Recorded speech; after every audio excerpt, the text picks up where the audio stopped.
Hey everybody, and welcome back to Fresh Set. I'm Sabrina, And I'm Kevin.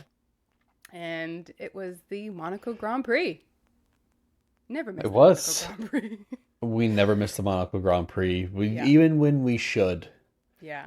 we don't. This is the second year in a row that you've had a communion for a Did I child. have one last year too? Yes. I mean, yeah, I know my kid had a communion last year. Was it Yep. Monaco? Hmm. Yeah, there you go. I'm glad you remember because I Yep. don't.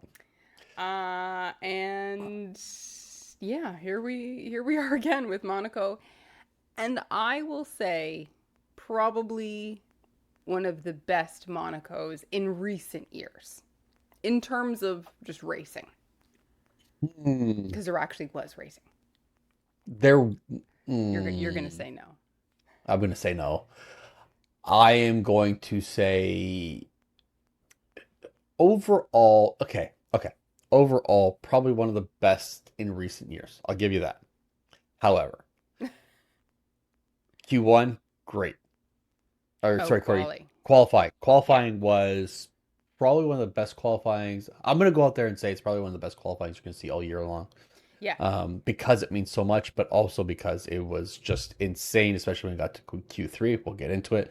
Yeah. When it comes to the race, a lot of shit happened. I don't think it was a great race. Yeah. I just think a lot of shit happened. Yeah. So was it one of the best Monacos? Yes and no. Yeah. Yes Okay. and no. Okay. I'll give you yes and no. We'll get Yeah. into it. But yeah. Yeah. I just think because, and again, we'll talk about it, but there was actual racing. There were some Do overtakes not say some. Do not say some. I counted too. three. Yeah. Okay. Like, give me a break. Yeah, but we Uh, don't usually get any. So some yes. equals And I three. will. I'll give you. You know what? A Whatever. We'll few. get into it after. Yeah. Yeah. But before we get into the race and all of that, don't forget to head over to social media and find us at Fresh Set Podcast to like, share, subscribe, follow, comment, all the things over there. And then as well, wherever you get your podcasts and YouTube at Fresh Set Podcast. Like, share, subscribe, follow, comment, all that. I Jumping gotta lie. You've already into, got me fired up. yeah. But yeah. Jumping into free our practices. You and I called this last week that there was going to be disasters. We said that someone was going to crash Yeah. Yeah. I and mean, create red flags. yeah. I think We we did that. just we figured out that with especially with the amount of what's the word I'm looking for here? I don't know. Why can't I think of this word right now? Can't read your mind. Um, with the problems with the braking zones Mm, and flat spotting and what am I thinking of here that I can't think of? no clue. Lockups. Thank you. With the Oh. amount of lockups that we have seen, I don't know why that was escaping me so much. With the amount of lockups we've seen just in the first five races, that it was just, and there's two runoff areas Yeah. in Monaco. You go through the pool section, and then you go through the water, right? There's not many either way, and a lot of blind corners. You're just basically hoping for the best. I Yeah. figured that these lockups were going to be a problem, Yeah. and they were. And I mean, this is a track that, again, because of the tight corners, it is 100% street track. It's unforgiving. Mhm. I mean, they grade the road, but they don't, fix any unevenness of the road. So people Yeah, get some bumps. they do their best getting ready for it, but Yeah. and you see it, like you see patches of new tarmac that are up there, and Yeah. and it's like even Martin Brundle. I think more so because they talked about how all the new tracks that are coming in and all the changes that they're making, the uh the alternating between certain tracks or whatever, and they talk about Monaco and how some people don't want Monaco around anymore. They would never create a track like Monaco ever. It would Ever not again. pass. It would not pass any of the kind of the regulations. It would not pass any kind of the safety standards. It would never happen. It is purely here for nostalgia. Yeah. Yeah. Absolutely. And I mean, like you said, we saw the drama right in practices. We had Hajar crash. I think both of us said that and Alonso, or maybe you said Stroll. We said one of them would crash. I know I said Alonso would Easy. crash. It's an Um, Aston Martin. but Hajar ended up crashing. I think somebody else crashed too. Bierman, I think. Um, Yes. yeah. So we had a bunch of crashes in free practice. It is practice. In a Hajar scenario, they were able to, it was free practice one. They were able to get the car back and ready for free practice two. He was good with that. The biggest thing in practice, which we kind of talked about last week with who this track was going to be good for, we said Ferrari. And sure enough, Ferrari showed Yeah, up in practice. Ferrari crushed free practice one. They also crushed free practice two, one and two, I believe, in Yep. both pre practices. Um, Yeah. Decent showings in free practice three. Yeah. They were still two and three, but They were still two and three, but still both of them within each other. Like Kimi took first, obviously, yeah. 0.3 of a second ahead of both Ferraris because both Ferraris were within 1/100th of a second of each other. Yeah. So, and for some reason, now I'm looking at free practice three. George was 0.4 behind the Ferraris, Yeah. 0.7 behind Kimi. Kimmy. And George was really absolutely nowhere All in weekend. practice. All weekend. Yeah, we'll get into the rest of the weekend, but Yeah. absolutely Um, nowhere. and I think there was a bad omen. I think I sent you the video of George driving to the track on Thursday in his little Fiat, I think it is, with his girlfriend. The Fiat broke down, and the two of them, it's a little two-seater, and the two of them are pushing it into the parking lot. You have a Fiat I think it's a Fiat, for but a yeah. race, whatever. You have a mini car Yeah. on a race driver who's 6'3". It's not like, is this an episode of Mr. Bean? Yeah. And like the two of them were like pushing the car and George is on the phone. It was hilarious. It had to I be a sent social media stunt. I refuse to think that this race car driver who's gonna makes millions of dollars, who can afford things, and who's probably wants to ride a car that can have some kind of balls attached to it, yeah. is going to drive this mini thing and then push it. There's no way. I refuse to believe it. You got to check your Instagram after this. Like, did his girlfriend say, and then you say, "Shut up! I'm driving my car." We're gonna Not a Flintstone this chance. I car. am. Yeah, not a chance. I am driving this to the racetrack. Yeah. Anyways, funny. Anyways, we head over to Quali. The first thing that I did want to call out, which we will hear more of, is Hadjar. We've already talked about him once. He crashed. He crashes out for the entire weekend with like a mental crash out. He is just screaming and freaking out on his radio all weekend. Which he was doing that a lot in Q1 specifically. I'm But yeah, I'm wondering where it turned for Hadjar yeah, because he's had good, decent. I won't even call them good, but decent showings. hmm The first four races, yeah, 3 races, 3-ish races. Call it maybe a four. We'll be generous. yeah, We'll call it 4 races. Decent showings, and he's been calm. He's been collected. He's approached everything with a very analytical mind. And then it seems now that they're starting to figure things out, Red Bull, um, starting to suit Max a little more, and all of a sudden he's starting to crack. Yeah. Now it's early for us to say Yes. that, but it doesn't sound good. No. I also think there's a bit of an ego going on there. He's like, I'm in the Red Bull seat. I'm the only driver that's been able to do something with this Red Bull in the last 3 years. You guys owe me, and I'm in charge. Well, so he's a bit of a Chad. Um, but wouldn't you think that he would just use that momentum and use that to build instead of completely crash out, Yeah. like you said, mentally?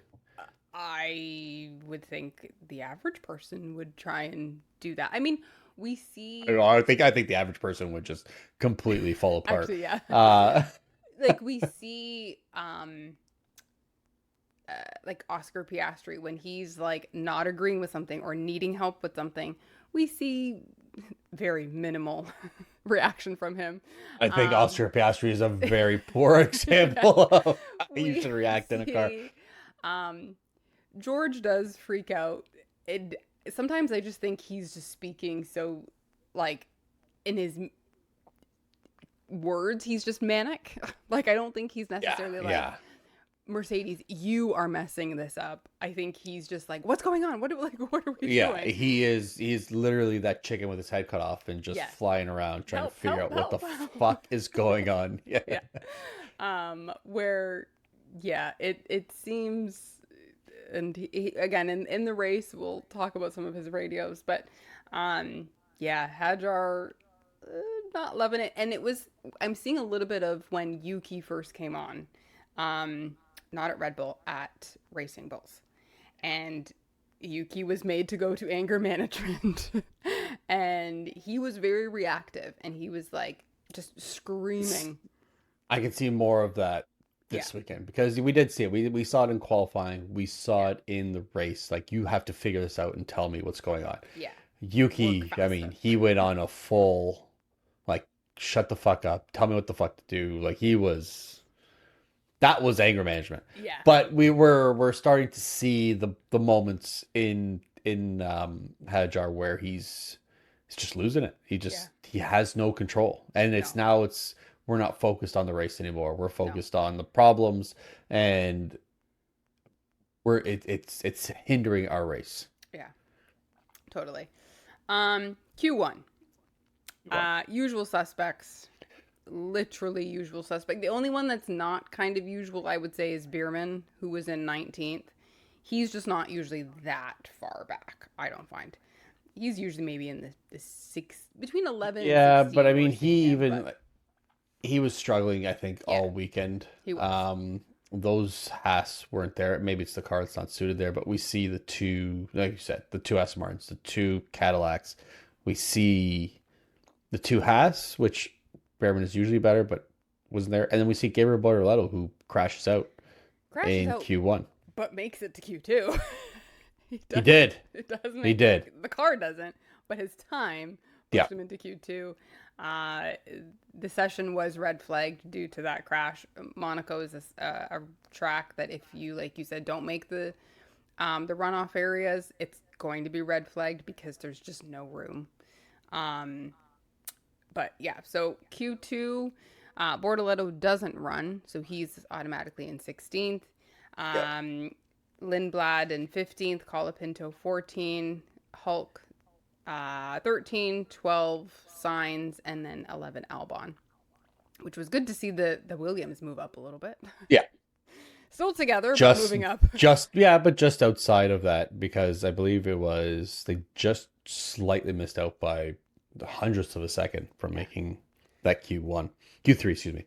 Yeah. I don't know about you, but I saw a lot of cars sliding, specifically their back ends. Mm-hmm. Like, I've never seen an F1 car twerk so much in my life than I have in this weekend. Yeah. Bottas was dancing all over the place. All over the place. But there were, and I'm assuming it is just the design of the cars, because I say Bottas, but it was everyone from Red Bulls and Mercedes, less than Mercedes, but still, Yeah. most cars, their back ends were just, and maybe it's a tarmac, maybe it's the design of the car, maybe it's a combination of both. Uh, but it was not an easy time around a tight circuit. No, not at all. Which makes me think somewhere like Qatar is going to be Singapore. interesting. Singapore going to be interesting. Were you as nervous watching qualifying as I was? I felt When it got to watching it, Q3. and I felt what yes, I felt watching it, and yes, they are slower than they were in previous years because I believe they were in the 109s, I Previously, believe, yeah. last year. This year, the fastest time was in the 112s, or they were in the 110s last year. It was the 112s. They're about a second and a half to 3 seconds, somewhere in Okay. that second half to 3 seconds slower than they were last year. But it felt unstable. Yeah. When we watched the onboards, it just felt like they were fighting a car. Like I haven't felt like that in a long time watching an onboard. Yeah. Where it was like, holy shit, this could go like they are millimeters, Yeah. milliseconds of a decision away from completely destroying their vehicle. Yeah. And it was everybody. Yes, And it was like at any moment, one of these cars is going to hit a wall, which quite a few of them did, they tapping did. it and They kept all going. tapped, But especially coming out of that chicane section mhm, after the tunnel, yeah, hitting that one wall. yeah, uh, so many of them did, and they were able to keep going. I mean, in the race, we actually saw Charles do it. Carl. It Yep. created a spark. Like Yep. his rim on his tire hit the rim of the guardrail, and like it sparks there. Um, I think Colapinto did one, and they did the distance to wall, and it was like 0, and it showed he Yeah. Yeah. hit Yeah. the Yeah. wall. Like, Yeah. I think Max had like um, a 0.05 yeah, millimeter or something like that. It was, I think at some point somebody's touched something. yeah, yeah. That It sounds, was, yeah. yeah, touch something. But yeah, Q3. Um, kind of the usual suspects, a little bit out of the order that we're used to seeing them, other than Kimmy taking pole. um, Way to spoiler it. Like this oh, was the most exciting Q3 yeah, of the season. 100%. Absolutely. Like there was, so I mean we mentioned it last week. Um Mercedes compression trick was no longer in play. They were going to have to keep that 16-1 when it's hot and it's cold and whatever. And they had this is the first weekend, and it shows with George. Hmm. And so we go through and we see people going and we see people setting times, and it's it feels like this is Ferrari's weekend, and I thought it was going to be Ferrari's weekend. And Charles knows this track, Lewis loves this track, and they were running really well. And then all of a sudden, out of nowhere, Max puts up an incredible time to beat the Ferraris by 2/100ths of a second, 2/10ths Yeah, of a second, excuse me, yeah, quick. And you think there's absolutely no way, because we're seeing purple sectors, we're seeing green sector in the middle. I think Max did a purple sector in the first, a green sector in the third, and then another purple sector in the back, because he did have one of those twerking moments. Um, and then all of a sudden, Kimmy's coming through, and all I see is green, green, which is a good sector. hmm, Great. And a third green sector, yet he puts himself 4/100ths of a second faster than Max Verstappen. yeah. I didn't understand Out that of at all. nowhere. I have never seen Toto orgasm on live TV, but he did so. Yeah, I And you could mean, tell me otherwise. You could tell me just happy, but he did. I know he did in that moment. I I think all of was, Italy did. I mean, I was watching that, and I was like, no, his times, he's green. Great He's time. green. Great Great for time. second. Great for second. Yeah. I was not anticipating him to put up Um, A fastest time? No. And no. I watched some through social media they put live times together and they have like a thing whatever and they had Lewis and Max and Kimmy, and when you watch their lap side by side and who's taking over who in certain sections, it is absolutely amazing. Corner to corner, each one is cutting out time out of the other, and they're taking Yeah. over and taking over and taking over. And he beat him just by the slimmest of margins. Uh, with the crashes, the red flags, the yellow flags, the session restarts, the how much that top 10 just jockeyed for position over the last 12 minutes was absolutely amazing.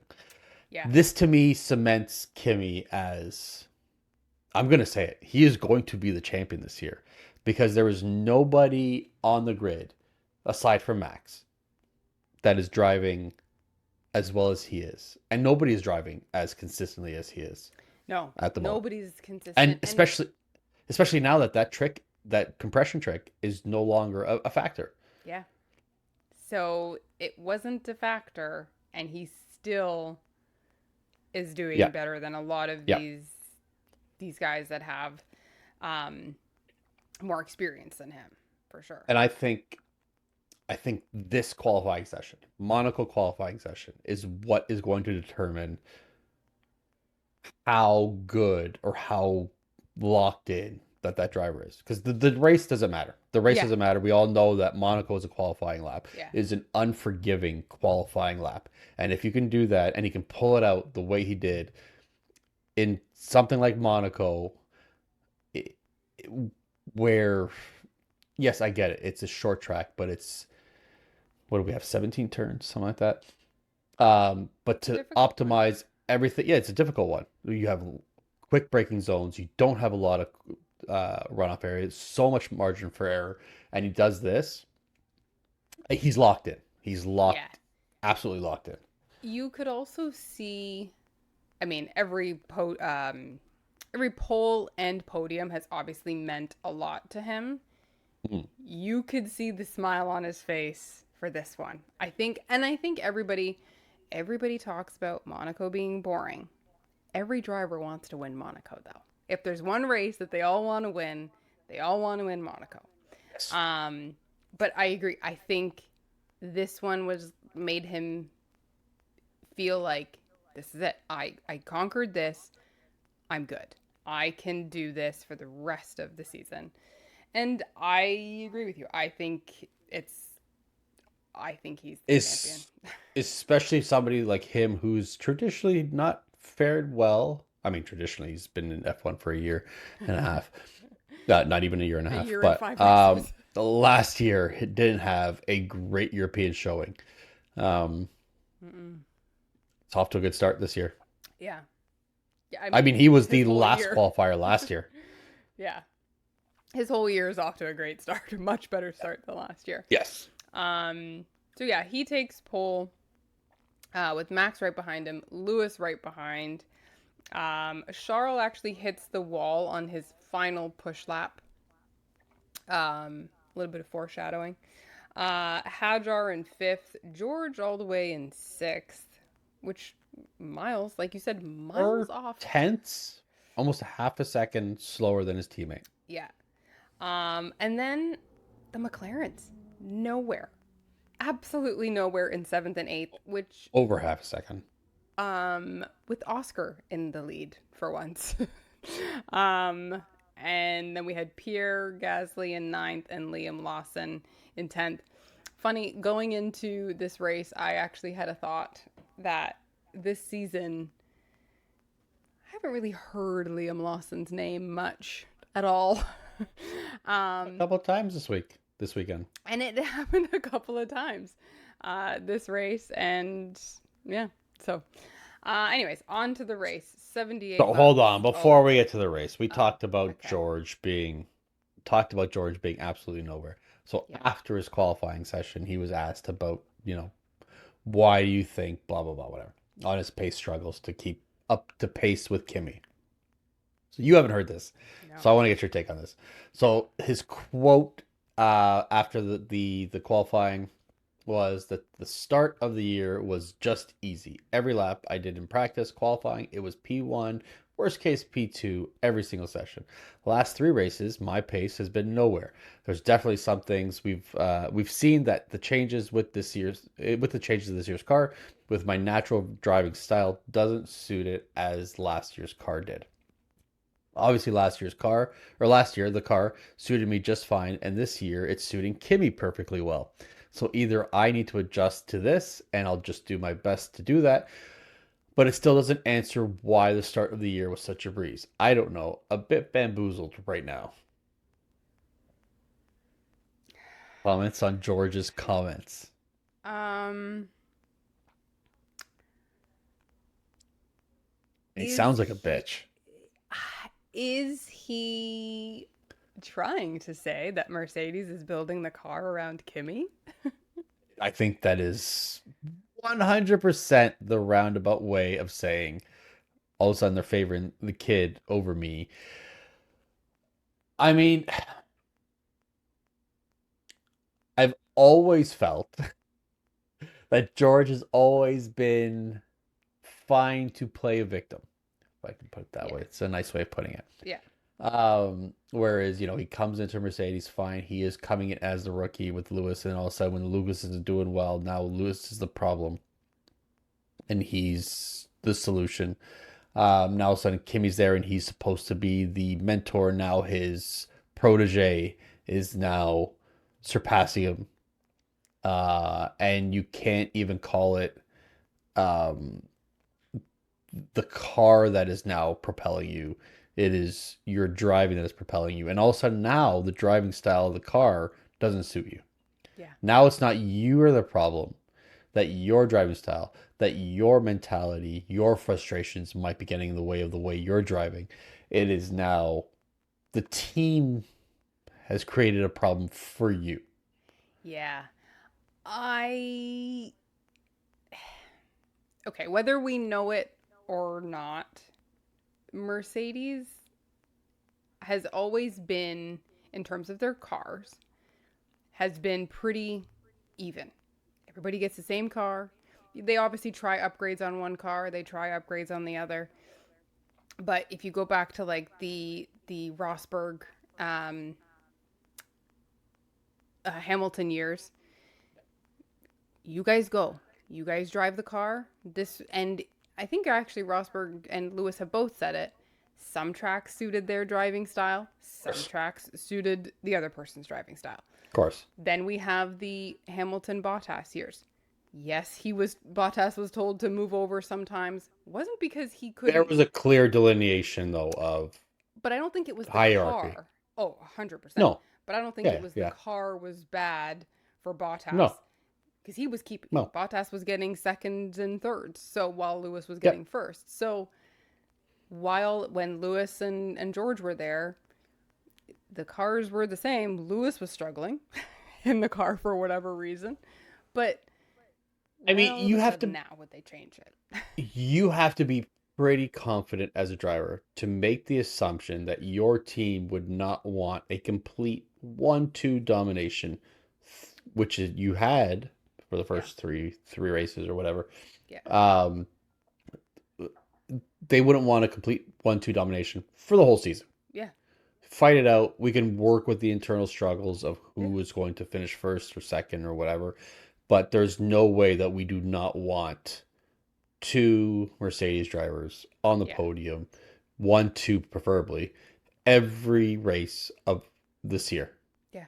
So to sit there and say, oh, all of a sudden now it suits Kimmy and not me, so this is why I'm qualifying sixth. If you qualified second every time, if you were consistently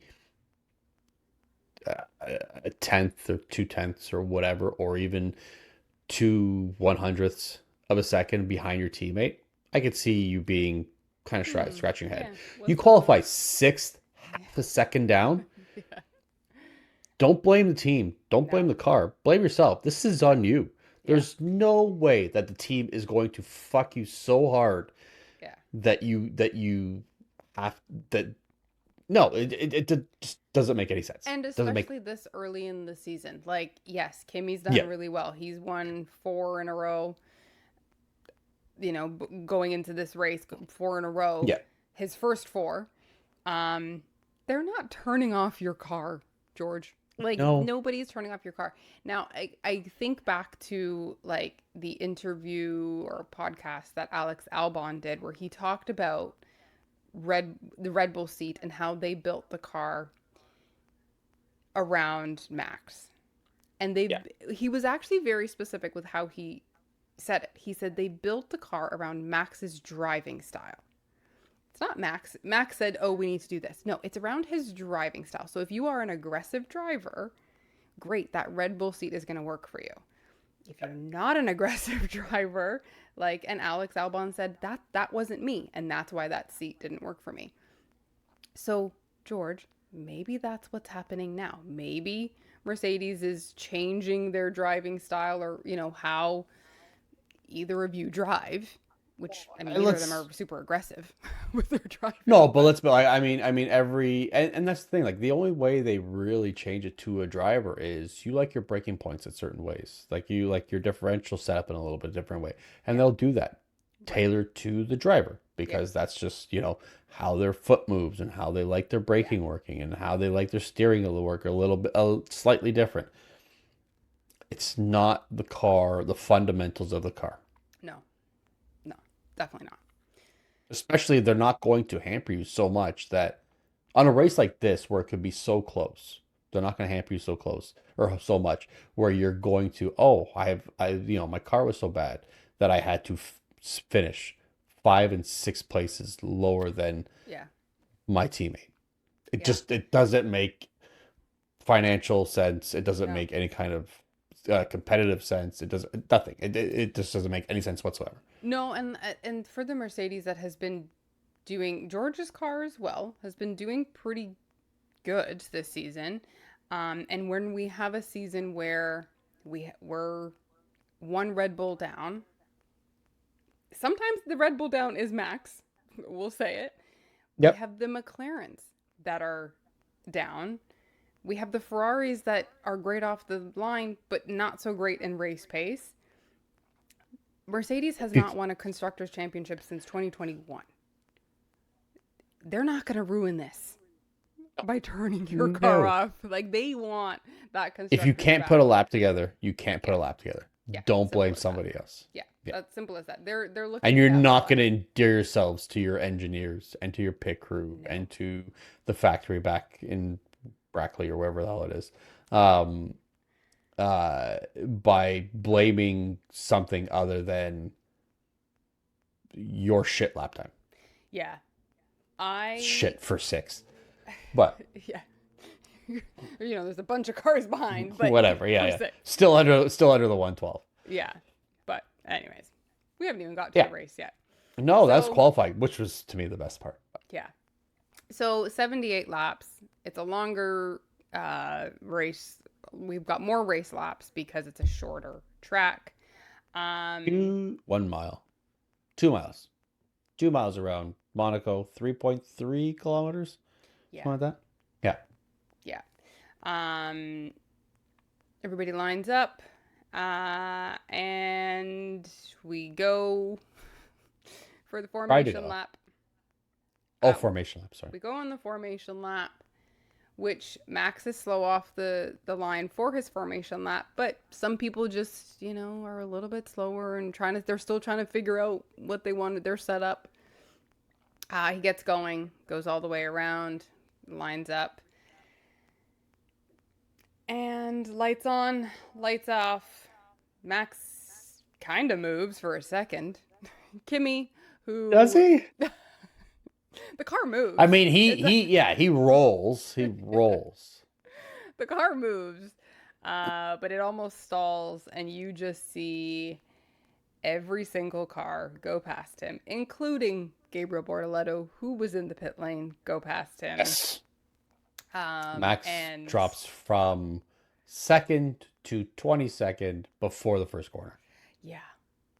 And he he gets the car kind of going to make a lap. It was at a snail's pace, yeah. But he was going so slowly that he ruined Lando's race, who was starting in Yeah. sixth. Yeah, and so he had to make an evasive maneuver, and put himself behind Pierre Actually, Gasly. no. Lando was 8th. Sixth. Oh, eighth. Sorry. George was He 8th. started. 6th. We were just saying My that. apologies. Yes, yeah. What am I saying? Yeah. My apologies. Yeah, so he gets on the radio very quickly, and goes into the pits. He says he's got nothing, no power, um, and he said he could feel it on the formation lap, which then explained his slow off the line for the formation lap. And he kept saying the engine's broken. I was just like, the whole thing's broken. I don't want to drive this.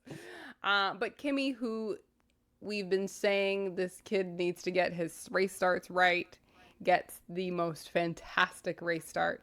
And this is a race where you start, where you get to on turn 1 is probably where you're going to end your race, assuming there's no red flags, no safety cars, no crashes, blah, blah, blah. Yeah. And for him to do this, yeah, he just needed to get a good start. And he had a great start. And Max had an awful start. And Lewis actually had a good start, too. He did. The Ferraris always have. Lewis did. Charles did. I want to echo Martin Brundle's sentiments. Like, we were kind of cheated of a good race start, because Max was going to give it to him down to that first one. I don't know that he would get ahead of him, but he was the best shot to try. Yeah. Obviously, in second.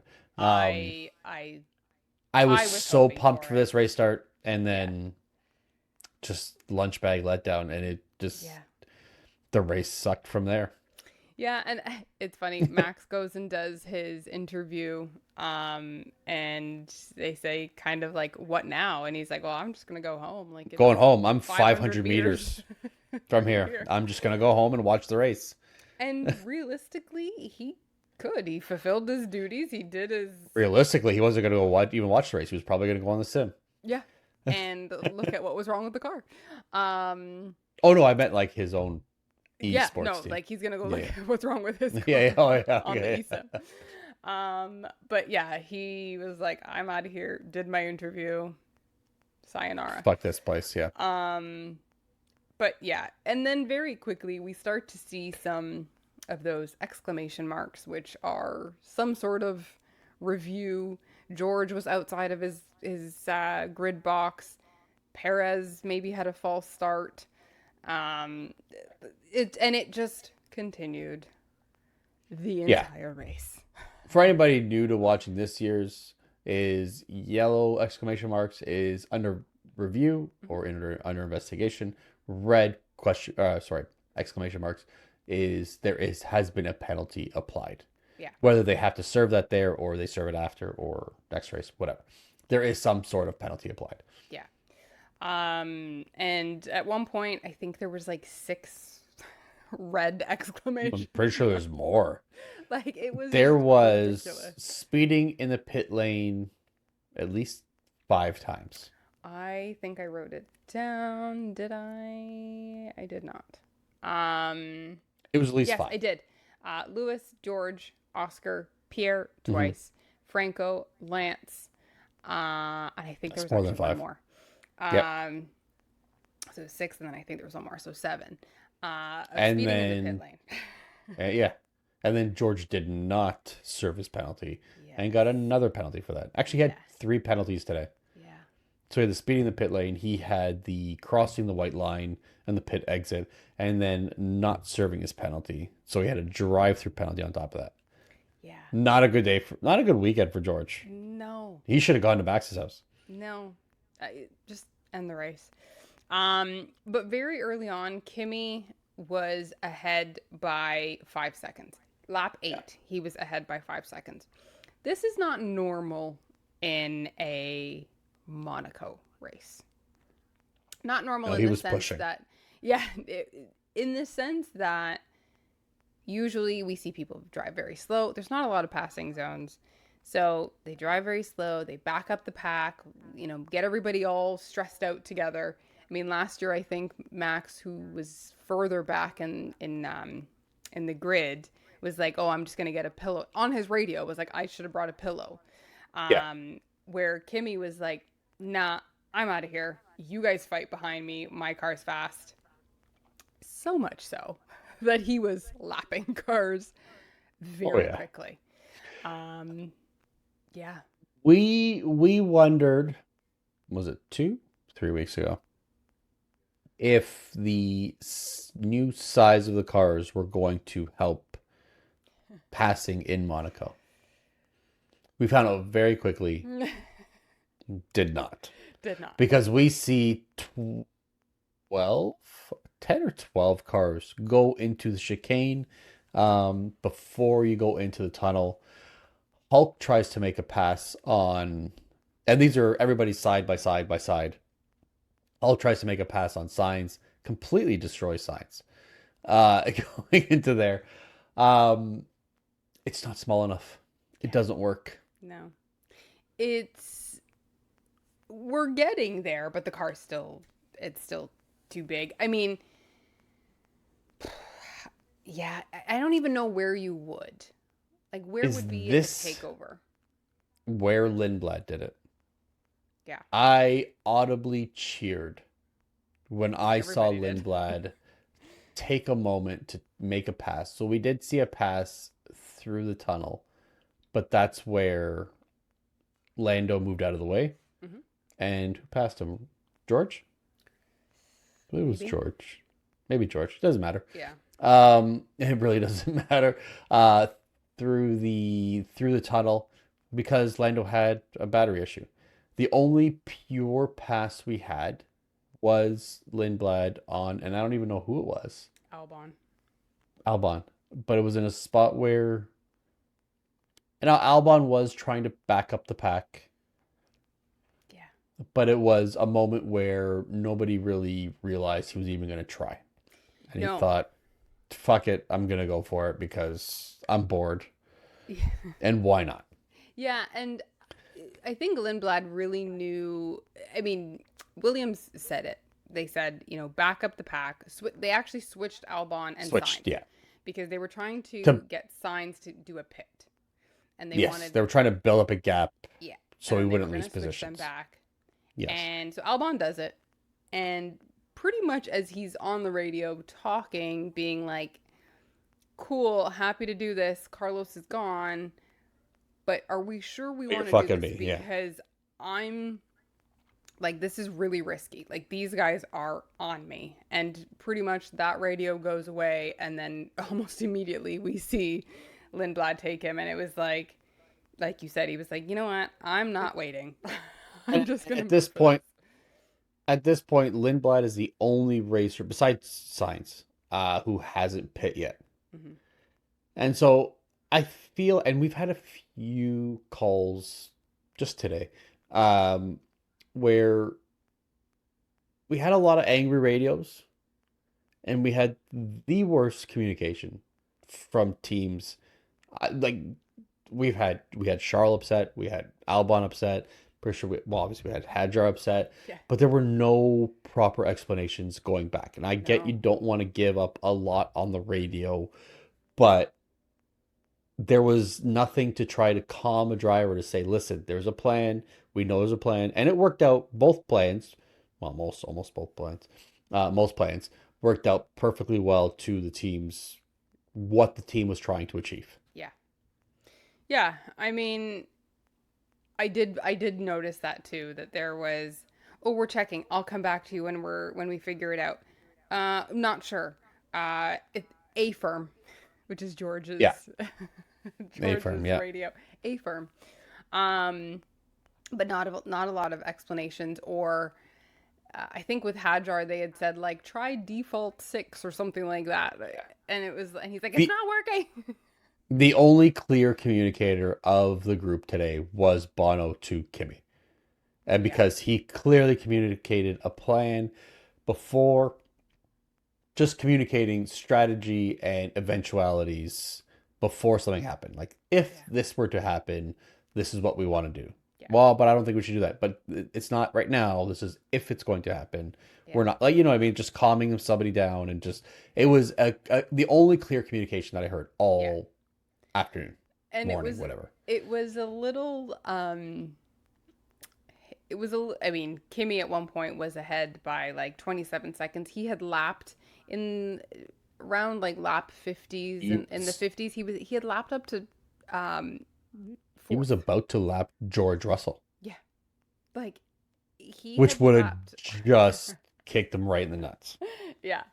Um it was like it was reminiscent of GP and Max. When Max is ahead by 27 seconds and he's like, I'm going to try and do something crazy. I'm going to try a different mode. And GP's like, don't do it. Where Antonelli ended up getting a fastest lap. I don't even know if he was trying to get the fastest lap, but he did. And not GP, Bono was like, hey, cool, you got fastest lap. You don't need it. Please just Yeah. get this car. Just get this How car good for do you have easily. to be running where you're almost lapping yourself?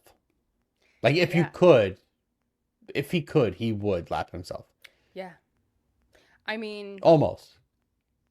to a certain point, it almost seemed like he He was going was to lap someone on the podium with like he was a minute ahead. yeah, I mean, this is at race pace. You're at 1:15, 1:16. yeah, He was at a minute ahead of the second place finisher yeah, at one point, yeah, which was I don't know if it was Lewis or Charlotte at that point, but yeah. a minute ahead. I mean, like I was looking at the screen and I'm like, I think it was Hajar at the time. I was like, if Hajar and they had their spoiler alert, there was a red flag. Yeah. But I had said if to myself, obviously, um, if if Hajar keeps this position, he will be third, but a lap down. Like he would still have to run a whole other lap before he would have seen the checkered flag for the podium. Um, but before we got there, Yet, for everything that we had and all the lapped cars that we had, we did not finish with a lapped car. no, because of Lance Stroll, he starts it. Started It with Lance starts with Stroll. Lance Stroll, who he crashes in a really bad spot because we've got the pit lane entry is kind of right there, and then you could actually go continue around. Um, Before Stroll, we already had four yeah, non-finishers. yeah, So we have Max who didn't even start basically. We had he actually has 0 laps because he went right into the pits. We had Bottas, we had Behrman who crashed out. We had Lando who had power unit failure or whatever failure. Then we get Lance who crashes out. yeah. I Which forgot Carlos was way later, but anyways. yeah, which he safety cars deployed again. Monaco. It's somewhere where it's rarely even a VSC. It's probably going to be a full safety car. The Ferraris do a double stack, which worked well for them. Yeah. Except Charles wasn't happy. Charles was not happy with this double stack. I don't think he felt like they needed it.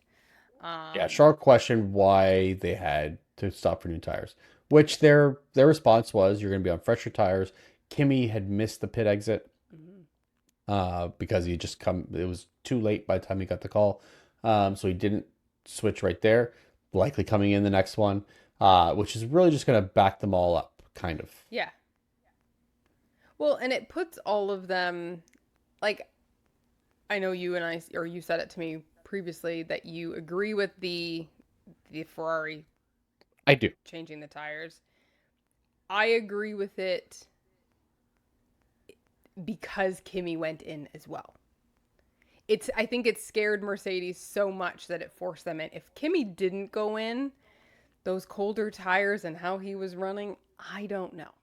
I think it's the right call regardless. If Kimi doesn't go in, they're on fresher tires. If he does go in, they're all on equal footing. Plus, you're backed up. Yeah. Who knows? It's just it is what it is. Yeah. We also forget that Hamilton had a 5-second time penalty, Hmm. so Charles had to back everybody up before he even came in. Yeah. But that's inconsequential at this point. Yeah. But yeah. So yeah, Yeah, and and then then they have the restart of everybody, getting their tires, the top three, because nobody else really matters quite at a that point. but yeah, because Stroll finished at 56 laps, and then we have about 6 laps behind the safety car. About that, Um, because the rest of before the next safety car, we had only 2 laps running, yeah, something like that. that was lap 68. We get Nope, a red flag, wasn't it? 64. Oh, 64. We get 64. a red flag for Charles Leclerc, who had Yes. just been bitching and complaining on the radio about his doing this tires, doing these tires, and he crashes in the exact same spot that Lance Stroll had actually just crashed. This one becomes it was a safety car, and then this one becomes a red flag because they notice the marbling on Charles' car, Tarmac was starting to pull. Yeah. and it matches what was on Stroll's car. So they're like, something's wrong here. They go and look at the area. The tarmac is starting to pull up, Strip um, there. which I don't know if it happened during the Formula One race, but they also had F2 and F3, I think. 3, yep. I think they have all three And this weekend. last weekend they had Formula E, I'm pretty sure, in Mhm. Monaco. And it looked like a new piece of tarmac that they Yeah. resurfaced. Yeah. So Yeah. it was starting to peel up. And then I'm sure within the week that track went back to being the everyday road road track Yeah. for the everyday driver. Um, so yeah, bit of a mess. Charles Oh, was pissed. yeah. So when he goes into that wall, he's very quick to say, sorry, he's very quick to blame not the tires, but the brakes. The brakes. That he had no brakes. The first thing he says is, I'm not taking the blame for this. This is, it was the brakes, this, that, blah, blah, whatever.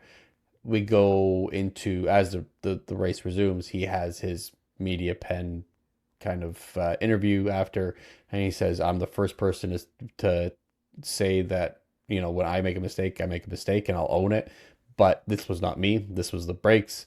Um, Natalie Pinkham asks if it was the tarmac, that because it was in the same spot that Lance Stroll had just gone out, and they noticed that tarmac was uh, ripped apart. And he said, absolutely not. It was the brakes. I had no rear brakes. I had no lift when I go back, or when no reduction in speed going to that corner. Yeah. So I had nothing to do with the call to come in, because No. Kimmy and Lewis both run fairly well, and you see in the replay that he just goes straight into it. There was Yeah. no attempt, nor at least no ability to attempt to bail out of that corner. Um, and he's out, He's out. and he is incensed. Like I don't think we've ever seen him that animated. And I mean, the cameras followed him to the back of the garage. He is just Oh, yeah. screaming. I don't know if it was his race engineer tried to put like his hand on his shoulder and you could see him like Yeah. throw it off and like was just yelling. Later on, we still see him sitting beside Fred, still arguing. And Yeah. he was so sure and so angry about the braking Yeah. that the company who manufactures Ferrari's brakes had to make a statement following his comments. I don't know if you've seen this. Have I you seen have it? not. So he did say the company does not know the causes of the issues experienced by Charles Leclerc, and therefore consider it premature to draw definitive technical conclusions before the available data has been analyzed. In cases such as this, it is necessary to examine the telemetry data together with the team's engineers in order to accurately determine the origin of the incident. So basically, fuck you, Charles. You have no idea. Now, I am I'm inclined to agree with a brake manufacturer saying it is premature because we all know that drivers can be, what's the word I'm looking for? Um, Accusatory. that is a very politically correct way of Yeah. saying it. Um, Uppity little bitches sometimes, like where they'll just spout off stuff without Yeah. thought or whatever. However, I don't think we've ever seen. Sorry, I shouldn't say ever seen. I think when we see elite type athletes, they know the ins and outs and the minor details, and they can feel every little bit Yeah. of what, like you can see, a golfer will know exactly what he did wrong on a swing. Yeah. Um, a baseball player will do the same thing on a fielding play. A driver will be able to feel what that car is doing. Now, no, they don't have exact data to decimal points of pressure, blah, blah, whatever, but they know what is going wrong usually by the way they can feel the vehicle. Right. So I just find it interesting. This is the first time I've ever seen a manufacturer of a part be like, hold on here. Yeah. You're going to make our stocks just plummet. Well, I don't know why. I mean, Natalie kind of gave him like, "Hey, like He was trying to, yeah. she was really trying to be like, no, no, no. Like I think it might have been the tarmac. Like they're literally red flagging the race right now, like Yeah. because they think it's the tarmac and potentially. I mean, at that point, we didn't know that the race was just going to be suspended. Or sorry, we did know it was going to be It was suspended, race suspended. We but didn't we know if it didn't was know if it going was to going to be. resume. Yeah. Yeah. And so she's like, I mean, if they cancel this race, we're at 75% of the race gone. Like, the race could be over because of this. So, and it's the exact same spot. Lance, I mean, we don't hear Lance complain about anything, but like, they're not saying it was their break. So maybe it really is the tarmac. Like, she was kind of feeding it to him, and he was like, Trying to give him nope, something. Nope. absolutely not. It was the So, brakes. I'm something not makes taking it. something does make me think he might have felt something, and maybe Yeah. it wasn't fully the brakes. Maybe he is right that there's some part of it And that we was the don't brakes, but and we don't know. Like no. there's so much technology put into these. It might have been the brake balance. There might have been Yeah. a glitch in their computer Yeah. systems or the software or whatever. Who knows? Yeah. It could be something, and they could both be right. Yeah. Yeah. And I mean, something like this from Ferrari, we probably will never know. We'll never find out. No. Someone like Williams, they often say, "Oh, this weekend this happened and it was a result of this or Yeah. whatever." Ferrari doesn't typically do that, so I don't, maybe now that the manufacturer came out, maybe Ferrari will, but it would be I think interesting so. to know. I think it would be even less likely if the manufacturer's coming out and they are manufacturing things for Ferrari, they're going to be like, you know what, we're going to have a talk with Charles and we're going to keep this all in house, Yeah. and everybody can go to hell. And they're going to And we're talk going to to get the a lot of manufacturer. answers next week. Yeah, they're going to talk Yeah. to the manufacturer and be like, "Don't ever talk against our driver Yeah. again. Thanks." Who also just signed a multi-year deal with Ferrari. So Yeah. Charles, that is not Extension, yeah. not the brake manufacturer. Yeah. So the race does All get that to say, yeah, he's had the Charles Leclerc the curse. Monaco curse. curse is back. He's only had one good year in Monaco.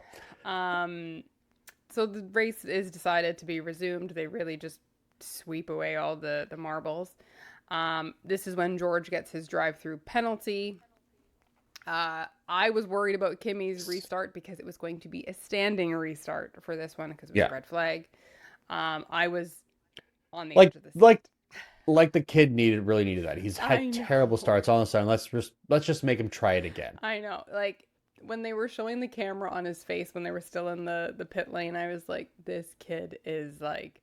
I thought that was where it was done. Yeah, for sure. I thought that was done. But he has a great start. Again. He has yep. awesome start, just Yep. like the one earlier, and immediately he's gone from Lewis. He's Yep. just out of there. Um, I mean, and I guess we can. This is also where we see signs being taken out. I know we mhm, talked about it before, but yeah, it was later in the race. I, I mean, we might as well just say it. There's not much that happens because this is no, like what? There's 6 laps left, yeah, 8 laps left. Kimmy wins, Kimmy wins. but he not only wins with 8 laps left, he wins by 6 seconds. Yeah, 6 seconds. I mean, we talked about him just being on this weekend. We talked about him just being, locked in. It's just another example where he's got to restart where he's already traditionally been completely shit at starts. He's only had one good start so far. It yeah, was today. yeah, And then he had to do it again yeah, today. And then goes on. He lapped up to the fourth place. He was ahead by a minute, gets that all taken away, and still finishes 6 seconds ahead in eight. He lapped. I mean, you got to think about it. He is at about a. He's faster by anybody else, or at least his closest competitor, by about 3/4 of a second per lap. yeah, If that math works out, whatever. yeah, I'm just averaging it, whatever. yeah, Still, it's ridiculous. yeah. Uh, George is kind of fighting for, I don't even know at that point, fifth, fourth. But he has to I serve think it was his further down, wasn't he it? has to Oh, that's serve right. his Yes. drive-through penalty. So they call him in to do his drive-through penalty, which we ended up finding out. I don't know if you heard this. Um, if George didn't want to serve the drive-through penalty, how is that handled in a race? It's obviously not going to Expected go to the next race. the next race. It's not. No, it is apparently it can vary by race, but for Monaco, it would have been a 20-second penalty. I think it's determined based on how long the pit stop Pit stop. So we're at is. about a 19 second, wasn't it? Yeah, so it would be a 20-second for Mhm. Bernie had confirmed for Monaco it would have been a 20-second penalty. So if you would want to know what happens if you don't take a drive-through penalty, it'll be a 20-second penalty added on at the end of the race. Anyways, he does it, drops him to 14th, ruining George's weekend, already ruined weekend, and him now seeing his much younger teammate 6 seconds ahead of his old teammate. Um, yeah, that was a nail in the But coffin, I think. plus side, he doesn't finish 14th. He's not classified as 14th. What's he classified? Oh, 12th. he gets 12. Because we forgot about all those exclamation Yeah, marks. which they're This protected. was we'll talk. Well, I guess. Well, yeah. This is why this was the best and not the best Monaco Grand Prix Yeah,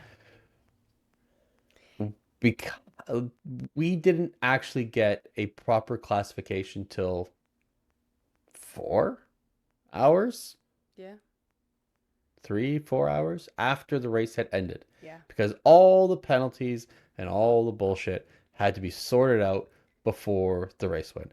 So we actually had Kimi in first, Lewis in second, and Pierre Gasly in Gasly third Gasly place was in third. originally. Yes. And then Originally, he had a penalty. He had a 5 second penalty, so that dropped him down. So immediately he got third. He finished on track as third, but it immediately dropped him to sixth. seventh. Okay. Well, how does he finish 7 seconds behind Hadjar? Maybe it was a 10-second penalty. He had a Nope, because penalty. that would have put him further down. Oh no, it would not have. So yes, okay, so it's probably a 10 second penalty. Okay, so he had a 10-second penalty. Hajar also has penalties outstanding that were going to be reviewed after. So his third place kind of had a question mark Yeah. of what was going to happen. But yeah, like you said, it took 4 hours. He gets the podium. He gets his medal and trophy. Um, and a bunch of reviews are done at the after. The major ones that we were kind of looking at was Sergio Perez, and who was 10th, and Hadjar, because Hadjar that Yeah. affects a podium finish. Piastri was probably consistently on his phone checking for updates because he would have been the next person in line to get that third place. Um, Hadjar's took a while, but both of them were dismissed. I think that would have given him a 10-second penalty, so he would have dropped out. Um, and then Perez also had a penalty for don't even remember what. Um, But yeah, but he was in 10th. he was in 10th. First points for Cadillac quickly taken away. Gone. And the next person in line was Alonso. And Yeah. so Alonso First gets points first for points Aston Martin. for Aston Martin. Um, yeah, I'm sure Alonso is loving that. And we say points. It's a point. First point for the team. But yeah, uh, just you talked about it. We've ranted about it. Not having this stuff done during a race is ridiculous. I'm looking at the FIA decision page for Monaco. It is an okay, like after you get through the final starting where you start to get infringements, it is an absolute disaster. There's Yeah. probably about 25 documents here, Yeah. whether it's pit lane speeding. Well, sorry, let's go. You know what? False start. After final starting grid, we have a false start. We have a pit lane speeding, pit lane speeding, pit lane speeding, pit lane speeding, pit lane speeding, pit lane speeding, practice start infringement, exceeding track limits, alleged red flag infringement, alleged starting procedure. It just goes on and on and on and on. Race Yeah. deleted lap times, another alleged safety car infringement too, actually, causing collisions. It's just out of hand. Mm-hmm. It it it really, I want to say it took away from the race, but it would have been just a boring race. But it didn't enhance the race. It I just don't like if you guys can't figure it out during it needs to be figured out during the race because it impacts so much. Like, Yeah, just figure it out quick. yeah, it either it is or it isn't. Like you're looking at Let them. telemetry, you're looking at unless it's like I mean, even we've had the scenarios of George and Max 2 years ago, they're coming together. What's the point of bringing those two in? Max is going to say, no, I didn't hit him. George is going to say, yes, he did. You guys decide. You have a race director and three stewards. Figure it out quicker. Yeah. Figure it out so we can have a podium and everybody can go home and they figure it out and they can have their debriefing and they be done with it. Yeah. Not 3 hours later and all of a sudden we're changing hands on podiums and Yeah. and trophies and whatever the fuck you got to do. Yeah. It just made no sense. It's silly. So, Did we talk about the final classifications for the points? No, we didn't. no, Not we some did of not. them. We can do that. Kimmy finishes. Kimmy wins. Kimmy becomes he has his fifth straight win. Lewis after that. Isaac in third after it's all said and done. Oscar in fourth. Liam and Arvid in the RBs or Racing Bulls, whatever you want to call them, in fifth and sixth. Pierre Gasly, Alexander Albon, Esteban Ocon actually gets points in ninth, and then like we said, Fernando Alonso. Yeah. Yeah. Kind of a mess.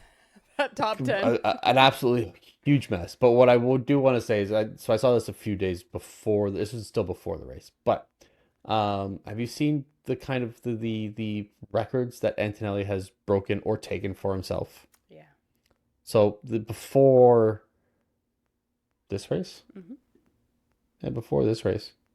Actually, no, this was on May 28th, so it was even before this. Youngest pole sitter was Sebastian Vettel at 21. Youngest winner from pole was Sebastian Vettel at 21. Youngest hat trick scorer was Sebastian Vettel at 21. Youngest championship leader was Lewis Hamilton at 22. Youngest driver to win 4 consecutive races was Max Verstappen at 20. And youngest driver to set a fastest lap was Max Verstappen at 19. Those have all been broken now by Kimi Antonelli. So he has now, and these are all 19 except for the last one. But youngest pole sitter, Antonelli. Youngest pole winner from pole, Antonelli. Youngest hat trick scorer, Antonelli, obviously. Now he's won 5. Youngest championship leader is Antonelli. He's been leading for a while. And youngest driver to win 4. It's now 5 consecutive races, Antonelli. And youngest driver to set a fastest lap was Antonelli when he was 18. Yeah. He's 19 now. Yeah. So I think it is a no-brainer. Unless there is some sort of, I mean, and over only 6 races now in. Unless there's some monumental collapse, Antonelli is your new 2025 and your youngest ever champion. Mm-hmm. And first, obviously first teenage F1 champion. He won't be. No, he just turned 19 this year, didn't he? Am I wrong about that? I think we'll look it up, but we'll talk about it. The season, I think his birthday's in August. I don't know why. I think it's August. Oh, you are right. It is August. He will no longer be a teenager. Yeah. Oh, but either way, he still will be the youngest. They'll F1 still world consider champion. him a teenager. Yeah. But No, but he'll be the youngest world champion. Yeah. Ever. Yeah. Yeah. But yeah. Yeah. That's Monaco. That's it. That's Monaco. The best and worst Monaco. All right. Do we have any news? We kind of talked about our news. We did. We kind of talked about it throughout. So yeah. So we don't have to. So fresh set and dirty air. My fresh set, you just kind of said it. I did like this Monaco. I said at the beginning, I did think it was one of the best that we've seen in the recent years, just because people were going at speed. Like, we were seeing the speeds that we see on some of these other tracks, not the 300 and something, but, I mean, Kimi was pushing. He was pushing, and I think it forced everybody else to push. When we saw people have to back up, you're like, oh, that's what Monaco used to look like when we would race here. Everybody's there.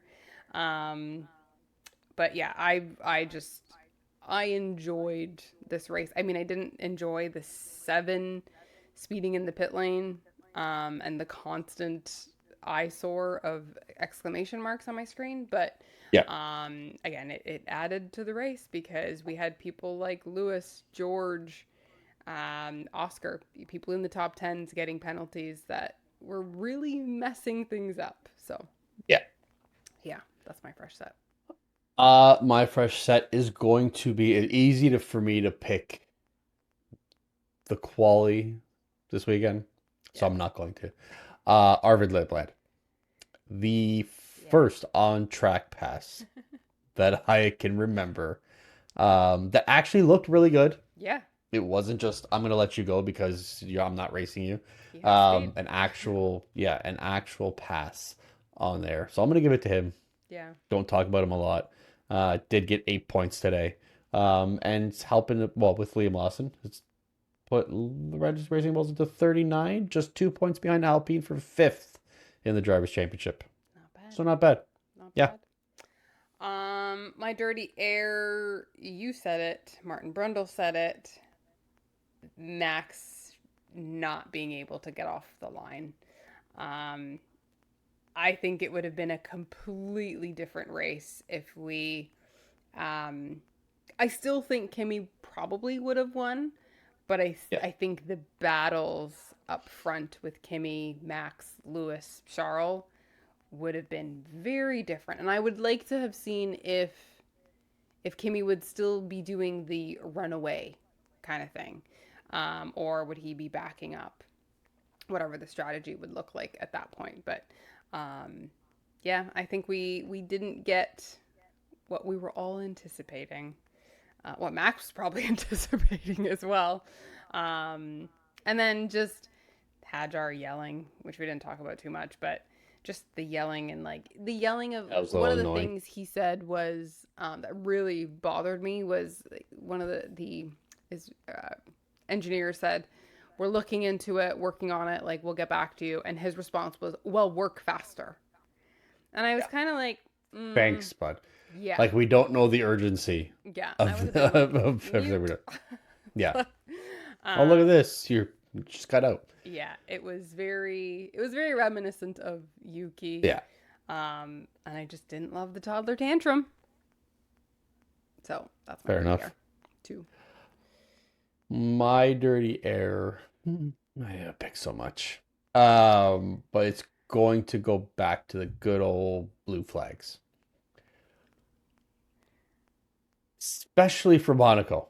Well, I hated seeing that 1 minute gap between first and second, especially when it meant that he was almost back up to first, sorry, up to fourth.